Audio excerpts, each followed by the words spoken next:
Pour pouvoir réaliser cette séquence, nous avons besoin d'utiliser d'autres classes de Unreal Script. Alors je vais vite vous expliquer qu'est-ce qu'il faut modifier pour pouvoir obtenir ce résultat. Il vous faut la dernière version du Spline Actor, SPT Spline Actor, donc ce qui correspond normalement, sauf erreur, à la leçon 7. Et ici, vous voyez, on fait intervenir la notion donc de roll, donc d'inclinaison du point de déplacement.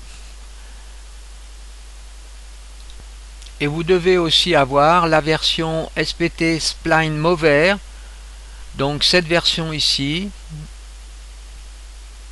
qui fait intervenir aussi la notion de roll le long de la spline.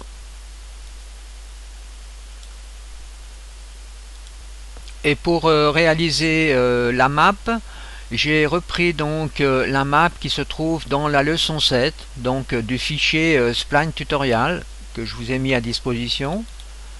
Donc on reprend ici cette map qui se trouve ici, que l'on modifie et que l'on texture par exemple. On retrouve donc la static mesh rail avec les matières qui sont appliquées à ces deux endroits, donc pour le rail proprement parlé et puis pour les supports en bois. Ensuite on a rajouté aussi ici, vous voyez, un manta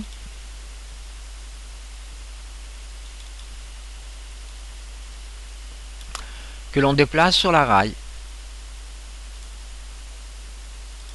On rajoute aussi ici un caméra actor et ensuite on se lance dans une petite programmation, donc un set caméra target. Donc sur la cible ici on a tous les players. Là la caméra target, eh bien c'est la caméra actor qui se trouve ici, qui est elle attachée à l'acteur, donc le point que l'on déplace le long de la spline.